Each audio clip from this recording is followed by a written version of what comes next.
সকল প্রকার ভ্রান্ত মতবাদের প্রতিরোধ করেছে উলামায়ে দেওবন্দ। মওদুদিবাদের একটা ভ্রান্ত আকীদা হলো নবীগণ গুনাহগার। মওদুদিবাদের আরেকটা ভ্রান্ত আকীদা হলো সাহাবাদের সমালোচনা করা শুধু হালাল নয়, সাহাবাদের সমালোচনা না করা মূর্তি পূজার সমতুল্য অপরাধ।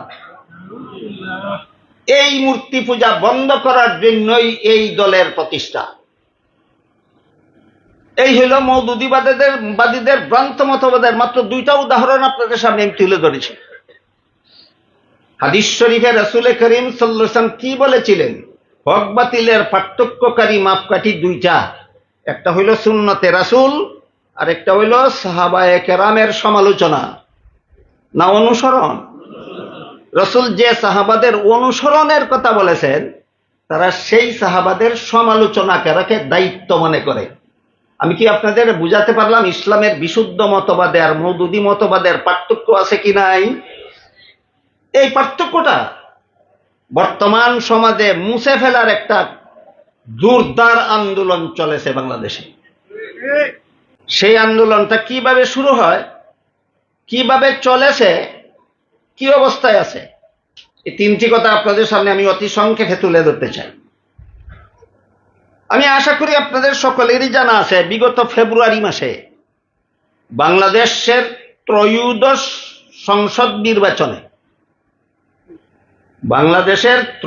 সংসদ নির্বাচনে গত ফেব্রুয়ারিতে কিছু কওমি আলেম বিএনপির সাথে নির্বাচনী জোট করেছেন আর কিছু কওমি আলেম মওদুদিবাদীদের সাথে নির্বাচনী জোট করেছেন। এটা কি আমার আপনাদেরকে বলে দিতে হবে না সবার জানা আছে?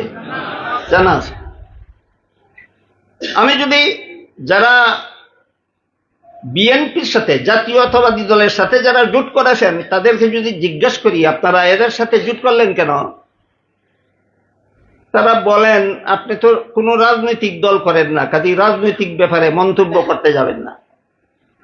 ঠিক কথা, আমি কোনো প্রচলিত কোনো রাজনৈতিক দল করি না, এটা ঠিক। কিন্তু কোরআন হাদিসে যে রাজনীতির কথা আছে সেই রাজনীতি করি না, এই কথা ভুল। বলেন কোন রাজনৈতিক দল করি না আর কোরআন হাদিসের বর্ণিত রাজনীতি করি না, কি এক কথা? এক কথা নয়। এই জন্য আমার বহু বক্তব্য আপনারা পাবেন ইসলামী শাসন ব্যবস্থা আর গণতান্ত্রিক শাসন ব্যবস্থার আকাশ পাতাল পার্থক্য। কোরআন হাদিসের রাজনীতি করি না বলেই গণতান্ত্রিক শাসন ব্যবস্থা আর ইসলামী শাসন ব্যবস্থার পার্থক্য বর্ণনা করি কোরআন হাদিসের রাজনীতি না করার কারণে। তাইলে আমি কোরআন হাদিসের রাজনীতি করি না তা নয়, হ্যাঁ আমি প্রচলিত কোনো রাজনৈতিক দলের কর্মী সদস্য নই।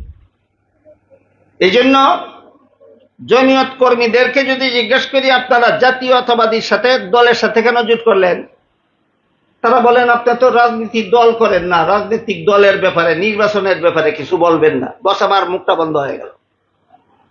যারা মওদুদিবাদের সাথে জোট করলেন তাদেরকে যদি জিজ্ঞেস করি মওদুদিবাদের সাথে নির্বাচনী জোট করলেন কেন, তারাও বলেন আপনি তো রাজনৈতিক দল করেন না, আমরা রাজনীতি কেমনে করা লাগবে এটা আমরা জানি, আপনি জানেন না, আপনি এখানে নাক গলাতে যাবেন না। বস আমি রাজনৈতিক ব্যাপারে মন্তব্য করার থেকে আমি মুখটা বন্ধ করেই রেখেছি। কিন্তু আমি আপনাদের জিজ্ঞাসা করতে চাই, দেশে ইসলামী শাসন ব্যবস্থা প্রতিষ্ঠার জন্য নবীগণকে গুনাহগার বিশ্বাস করতে হয়? এটা কোন রাজনীতি? এমন রাজনীতি তো অবশ্যই আমি বুঝি না। দেশে ইসলামী শাসন ব্যবস্থা প্রতিষ্ঠার জন্য নবীগণকে গুনাহগার সাব্যস্ত করতে হয়, এটা কোন রাজনীতি আমি জানি না। দেশে ইসলামী শাসন ব্যবস্থা প্রতিষ্ঠার জন্য সাহাবায়ে কেরামের সমালোচনায় পঞ্চমুখ হতে হয়, কোন জঘন্যতম রাজনীতি তা আমার জানা নাই।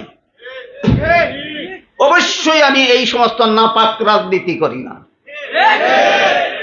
শেষ পর্যন্ত এই দেওবন্দি আলেম বাংলাদেশের কওমি আলেম রাজনৈতিক প্ল্যাটফর্মে গিয়ে দুই ভাগে বিভক্ত হয়ে গেল। একদল নির্বাচনী জোট করলো বিএনপির সাথে, জাতীয়তাবাদী দলের সাথে, আর একদল নির্বাচনী জোট করলো মওদুদিবাদীদের সাথে। যারা জাতীয়তাবাদীদের সাথে নির্বাচনী জোট করেছিলেন তারা কতটুকু নির্বাচনের সুফল পেয়েছেন এই প্রশ্নের জবাব দিতে আমি বাধ্য নই। যারা জোট করেছিলেন তারা দিবেন। কি বলেন আপনারা? যারা জাতীয়তাবাদী দলের সাথে নির্বাচনী জোট করেছিলেন তারা নির্বাচনের সুফল কতটুকু পেয়েছেন এই জবাব দিতে আমি বাধ্য, না যারা জোট করেছেন তারা? এটা তারা জোট। কিন্তু তারা ওখানে জোট করার কারণে ওদের সাথে মওদুদিবাদীদের সাথে নির্বাচনী জোটে না গিয়ে জাতীয়তাবাদীর সাথে নির্বাচনী জোটে যাওয়ার কারণে মওদুদিবাদীরা মওদুদিয়ত আর দেওবন্দিয়তকে একাকার করে যে জগা খিচুড়ি পাকাবার শয়তানি চক্রান্তে লিপ্ত হয়েছে, এটার থেকে জমিয়ত মুক্ত রয়েছে। বিষয়টা কি আমি বুঝাতে পারলাম? এটা নির্বাচনী সফলতা নয়, এটা দেওবন্দিয়তের সফলতা। এটা রাজনৈতিক সফলতা নয়, এটা ইমান আকীদার সফলতা। রাজনৈতিক সফলতা বিফলতা আমি আগেই বলেছি, যারা রাজনীতি করেন তারা বলবেন, আমি কেন বলতে যাব। গেল জাতীয়তাবাদীর সাথে যারা জোট করেছিলেন তাদের সফল বিফলের সামান্য ইঙ্গিত। এবার আমি একটু আপনাদের সামনে আওয়াজ দিতে চাই মওদুদিবাদীদের সাথে যারা নির্বাচনী জোট করেছিলেন। মওদুদিবাদীর সাথে নির্বাচনী জোট হওয়ার সাথে সাথেই সারা দেশে ঢাকঢোল পিটিয়ে প্রচার শুরু হয়ে গেল, এইবার সমস্ত ইসলামী দল একজোট হয়েছে, সবগুলি ইসলামী ভোট এক বাক্সে পড়বে। সুতরাং যারা এই জোটে আসবে না এরা অন্য দলে জোট করলে সেই দলের দালাল সাব্যস্ত হবে। এটাই বর্তমান প্রচলিত রাজনীতির ধারা, যে একটা দলে বা একটা জোটে গেল সেই সঠিক, আর তার দলে বা তার জোটে যারা গেল না তারাই অন্যদের দালাল। বিএনপির সাথে বিগত নির্বাচনে জমিয়ত রাজনৈতিক জোটে গিয়া যদি দালাল হইয়া গিয়া থাকে, তাহলে যারা দালাল দালাল বলছে এরা কি বিএনপির সাথে কোনোদিন জোটে যায়নি? সেই দিন তারা কার দালাল ছিল? অপরকে গালি দেওয়ার আগে নিজের পিছনটা দেখে নিতে হয় না? বাংলায় একটা কথা আছে, চালনি সুইকে বলে তোর পিছনে ছিদ্র কেন? কে কাকে বলে? চালনি সুইকে বলে তোর পিছনে ছিদ্র কেন? সুই চালনিকে বলে আমার তো একটা, তোর কটা? এই পরিস্থিতিটা দাঁড়াইল না? এই দালাল দালাল বলে গালিগালাজ করা, এটাই হলো বর্তমান রাজনীতির একটা বিশেষ হাতিয়ার। বর্তমান প্রচলিত রাজনীতির হাতিয়ার নিজের প্রতিপক্ষকে ইসলাম বিরোধীদের দালাল বলে গালিগালাজ করা। সবচেয়ে বড় মজার ব্যাপার হইল মওদুদিবাদীর সাথে তারা জোটে গেলেন, নাম দিলেন ইসলামী জোট। জমিয়ত সেই জোটে না যাওয়ার কারণে জমিয়ত হয়ে গেল বিএনপির দালাল। আপনারাই বলুন, এই জোটে কি শুধু ইসলামী দল ছিল শরিক দল, না অনইসলামিক শরিক দলও ছিল? আমি জাতির কাছে জানতে চাই যে মওদুদিবাদীদের সাথে অনইসলামিক বিভিন্ন দল জুটে গেল, এই জোটটা ইসলামী জোট কিভাবে হইল? যেহেতু এইগুলি আমি বুঝি না, এই জন্য আমি নাকি রাজনীতি বুঝি না। বলা কথা, রাজনীতি আমি না বুঝার মধ্যেই থাকি।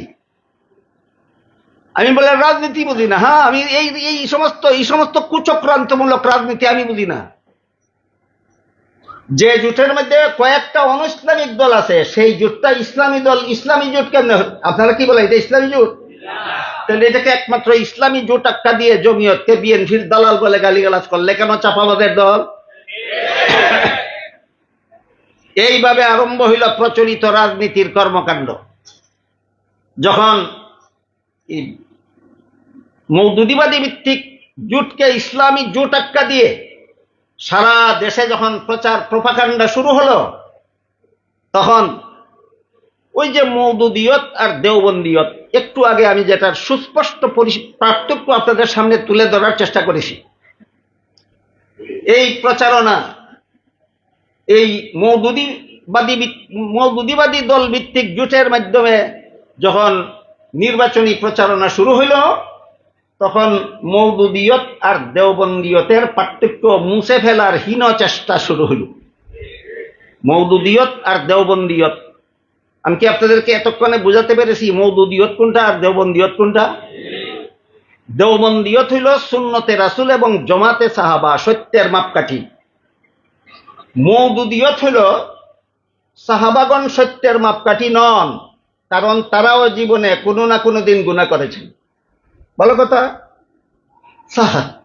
সাহাবাগণ জীবনে কোনো না কোনো দিন গুনাহ করেছেন, আর যে কোনো দিন গুনাহ করেছে সে সত্যের মাপকাঠি হতে পারে না। তাহলে আল্লাহ কখনো কখনো নবীগণের মাথার উপর থেকে নিষ্পাপত্বের পর্দা সরিয়ে দিয়ে দুই একটা পদস্খলন ঘটতে দেন।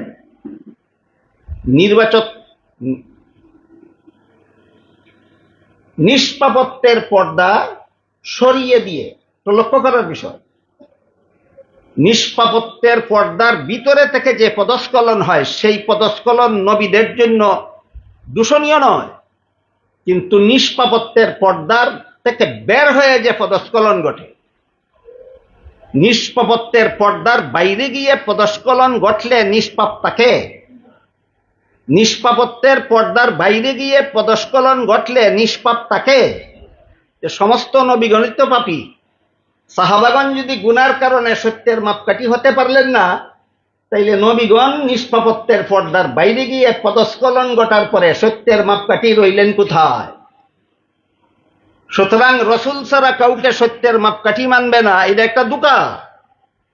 সাহাবাগণকে গুনার কারণে সত্যের মাপকাঠি মানা যাবে না, এগুলি গুলক ধাঁধা ছাড়া আর কিছু নয়। এরা এক সময় এই জুটের মাধ্যমে সরাসরি গদিতে নয়, বরং গদির ধারে কাছে যেতে পেরেছিল। এই মওদুদিবাদীরা, তারা যখন গদির ধারে কাছে গিয়েছিল, তখন আলিয়া মাদ্রাসার ৬ষ্ঠ শ্রেণীর পাঠ্যপুস্তক কোরআন মাজিদ ও তাজবিদ শিক্ষা, এর মধ্যে সূরা নাসরের ব্যাখ্যায় লিখে দিয়ে ছাত্রদেরকে প্রায় এক যুগ কাল পর্যন্ত আলিয়া মাদ্রাসার লক্ষ লক্ষ ছাত্রদেরকে এই সবক শিক্ষা দিয়েছিল। মুহাম্মদুর রাসূলুল্লাহ রক্তে মাংসে গড়া মানুষ হিসাবে নবুয়তের দায়িত্ব পালনে ত্রুটি করেছিলেন। এই রসুল এই সত্যের মাপকাঠি। যেই রসুল রক্তে মাংস গড়া মানুষ হওয়ার কারণে, যেই রসুল রক্তে মাংসে গড়া মানুষ হওয়ার কারণে নবুয়তের দায়িত্ব পালনে ত্রুটি করেছিলেন, ইনি যদি সত্যের মাপকাঠি হতে পারেন, তাহলে সাহাবায়ে কেরাম কিছু ত্রুটি বিচ্যুতি করে থাকলে সত্যের মাপকাঠি হতে পারবেন না কেন? ফার্সি ভাষায় একটা প্রবাদ আছে, দরগুরা হাফেজানা বাসদ, মিথ্যাবাদীদের স্মরণ শক্তি থাকে না। মিথ্যাবাদীদের স্মরণ শক্তি থাকে না। সাহাবাদেরকে মাপকাঠির থেকে বাইরে নেওয়ার জন্য নবীকে বেগুনাহ সাজায়, আর ওইখানে যেখানে সাহাবীর আলোচনা নাই সেখানে কয় সব নবী গুনাহগার। আমার বুঝে আসে না, ইসলামী শাসন প্রতিষ্ঠার জন্য নবীগণকে গুনাহগার সাব্যস্ত করার কতটুকু ভূমিকা আছে? ইসলামী শাসন প্রতিষ্ঠার জন্য সাহাবায়ে কেরামকে সত্যের মাপকাঠি যেখানে রাসূল ধার্য করে দিয়েছেন, সেখানে সাহাবায়ে কেরামকে মাপকাঠির থেকে বহিষ্কার করার কি দরকার আছে ইসলামী শাসন প্রতিষ্ঠার জন্য? এই হইল দেওবন্দিয়ত আর মওদুদিয়তের পার্থক্য। দেওবন্দিয়তের মর্ম কথা হইল সুন্নিয়ত। আমি কি বুঝাতে পারলাম? আহলে সুন্নাত ওয়াল জামাতকে সংক্ষেপে সুন্নি বলা হয়, বিদাতি সুন্নি না, রেজভি সুন্নি না। এর হলো বিদাতি সুন্নি, রেজভি সুন্নি, জশ্নে জুলুস বিশিষ্ট সুন্নি নয়। সত্যিকারের আহলে সুন্নাত ওয়াল জামাত যেই সুন্নিয়ত সর্বযুগের মুসলমানদের মধ্যে চালু, এই সুন্নিয়তেই দেওবন্দিয়ত, দেওবন্দিয়তেই সুন্নিয়ত। সুতরাং দেওবন্দিয়ত তথা সুন্নিয়তের মতাদর্শ হলো, আমার ইলম সহিনা গলত, আমার আমল সহিনা গলত, আমার আকীদা সহিনা গলত, তা যাচাইয়ের জন্য সত্যের মাপকাঠি সুন্নতে রাসূল এবং জামাতে সাহাবা। এর নাম সুন্নিয়ত তথা দেওবন্দিয়ত। আর মওদুদিয়তের মতাদর্শ হইল, প্রয়োজনে নবীগণকে মাপকাঠি মেনে নেও, কিন্তু নবীগণ গুনাহগার। এটা হলো মওদুদিয়ত। আর সাহাবায়ে কেরাম তো মাপকাঠির যোগ্যতাই রাখেন না। সুতরাং নবীগণ গুনাহগার আর সাহাবায়ে কেরাম হক বাতিলের পার্থক্যের মাপকাঠি হতে পারেন না। এই মতবাদের নাম সুন্নিয়ত না দেওবন্দিয়ত না মওদুদিয়ত? আমি কি আপনাদেরকে বুঝাতে পারলাম মওদুদিয়তে আর দেওবন্দিয়তে কোনো বেশ পার্থক্য আছে? ঠিক আছে। আরম্ভ হলো আন্দোলন এই নির্বাচনকে কেন্দ্র করে মওদুদিয়ত আর দেওবন্দিয়তের বাদ ভেঙে দেওয়া। এই আন্দোলনের মুখে তথাকথিত কৌমি মাদ্রাসা পড়ুয়া দু চারটা শুকরা বক্তা, তথাকথিত কৌমি মাদ্রাসা পড়ুয়া দুই চারটা শুকরা বক্তা মওদুদি মতবাদ গ্রহণ করে ফেলেছে। অপরদিকে যে সমস্ত কৌমি আলেমগণ মওদুদিবাদীর সাথে রাজনৈতিক জোট করলেন, এই সমস্ত কৌমি আলেমদের মধ্যে একজন আছেন সারা দেশের সুপরিচিত আল্লামা। যে সমস্ত কৌমি আলেমরা বিগত নির্বাচনে মওদুদিবাদীদের সাথে নির্বাচনী জোট করেছিলেন, তাদের মধ্যে একজন চিহ্নিত মুখ আছেন কিনা? একজন চিহ্নিত মুখের আল্লামা আছেন। এই আল্লামার কাছে হেফাজত ইসলামের আমিরের পক্ষ থেকে লোক পাঠানো হলো যে আপনার মওদুদিয়তের সাথে নির্বাচনী জোটের কারণে এই কৌমিয়তের উপর এই আঘাত আসতেছে, কাজেই আপনি এর কারণ দর্শান। তিনি এই নোটিশ পেয়ে একবার সরাসরি বাবুনগর চলে গেলেন। হেফাজতের আমিরের সাথে সাক্ষাৎ করে বলে আসলেন, আমার জোট ইমান আকিদার জোট নয়, আমার জোট নির্বাচনী জোট। কাজেই এই জোট করা সত্ত্বেও মওদুদিদের আকিদা আলাদা, আমাদের আকিদা আলাদা, এটা কোনোদিন একাকার হবে না। আমি মনে করি ওইখানে গিয়ে তিনি এই বক্তৃতাটা দিয়েছেন হেফাজতের আমিরকে আইওয়াশ করার জন্য। এই বক্তৃতাটা তিনি সেখানে গিয়ে দিয়েছেন কিসের জন্য? আইওয়াশ করে। আমি কেমনে বললাম, এবার শুনুন তার প্রমাণ। সেখানে গিয়ে এই বক্তৃতা দিলেন যে মওদুদিদের আকিদার সাথে আমাদের আকিদার কোনো মিল নাই, আমাদের আকিদার সাথে মওদুদির আকিদার কোনো মিল নাই। আমি জোট আকিদার ব্যাপারে করিনি, আমি জোট নির্বাচনের ব্যাপারে করেছি। সেই বক্তৃতা দিয়েছেন। সেখানে গিয়ে বাইরে এসে তিনি যে বক্তৃতা দিয়েছেন সেটা হলো, আজকাল আকিদা নিয়ে বড় বাড়াবাড়ি করা হচ্ছে। দেখেন এখনের বক্তৃতার ভঙ্গিটা দেখুন। আজকাল আকিদা নিয়ে বড় বাড়াবাড়ি হচ্ছে। এই বাড়াবাড়ি ঠিক নয়।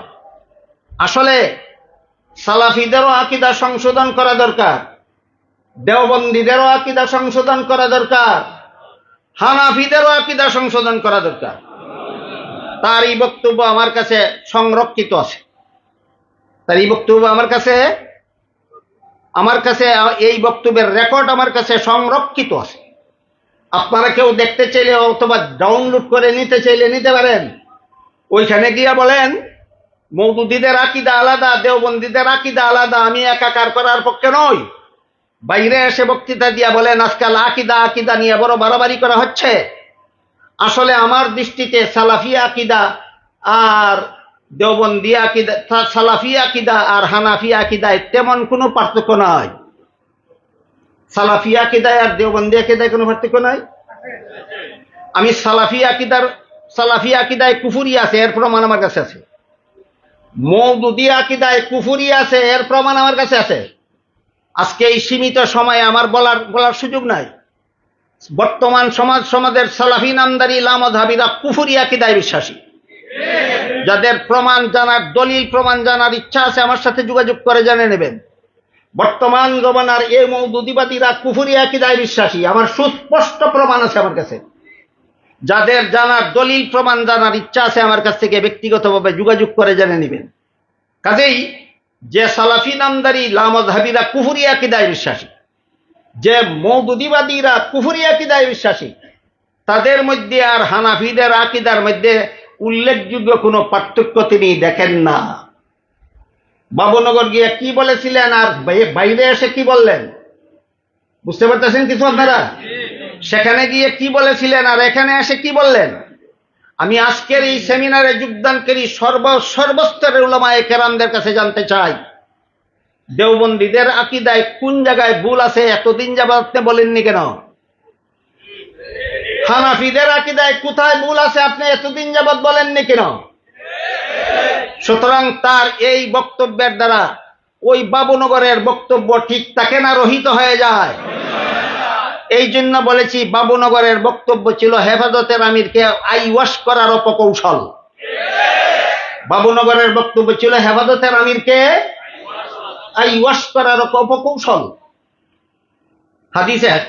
হাদিসে একটা কথা আছে, আহলুল জান্নাতে বুলহুন, জান্নাতি বুজুর্গরা অত্যন্ত সাদা সিধা হয়ে থাকেন।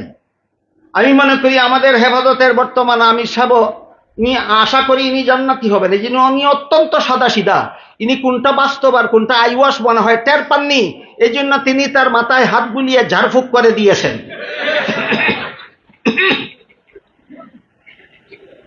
এই পরিস্থিতিটা আমি আপনাদের সামনে তুলে ধরলাম কেন? মূল বক্তব্যে বলা হয়েছে যে বর্তমান প্রেক্ষাপটে মওদুদিয়ত আর দেওবন্দিয়তের যে মাজুনে মুরাক্কাব, যে জগা খিচুড়ি পাকাবার শয়তানি চক্রান্ত চলেছে, এই ব্যাপারে আমাদের নতুন ভাবে কোনো করণীয় আছে কিনা, কোনো সতর্কতা অবলম্বন করার কিছু আছে কিনা, এরকম একটা প্রশ্নের উদ্ভব হয় মূল বক্তব্য থেকে। এই প্রসঙ্গে আমি বলতে চাই, এই মুহূর্তেই সময় সমস্ত কওমি আলেম, কওমি ছাত্রদেরকে মওদুদিয়ত আর দেওবন্দিয়তের পার্থক্য পরিষ্কারভাবে বুঝিয়ে দেওয়া দরকার। প্রতিটি কেন্দ্রীয় স্থানে, প্রতিটি বড় বড় মাদ্রাসায় এইরকম সেমিনার করে এই মুহূর্তে এখনই জরুরি, এখনই সময় মওদুদিয়ত কোন জিনিসের নাম আর দেওবন্দিয়ত কোন জিনিসের নাম, তার পার্থক্য দুধের দুধ পানির মতো পরিষ্কার করে দেওয়া দরকার। আল্লাহ আপনাদের আমাদের সবাইকে সুমতি দান করুন, আমিন। সুবহান রাব্বিকা রাব্বিল ইজ্জাতি আম্মা ইয়াসিফুন ওয়া সালামুন আলাল মুরসালিন ওয়ালহামদুলিল্লাহি রাব্বিল আলামিন।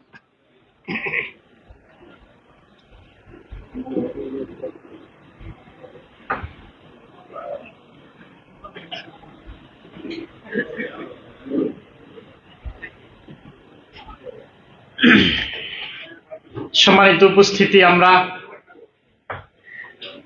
আজকের প্রধান আলোচক হযরতুল আল্লামা নুরুল ইসলাম আলীপুরী দামাত বারাকাতুহুর কাছ থেকে সময়ের অতি গুরুত্বপূর্ণ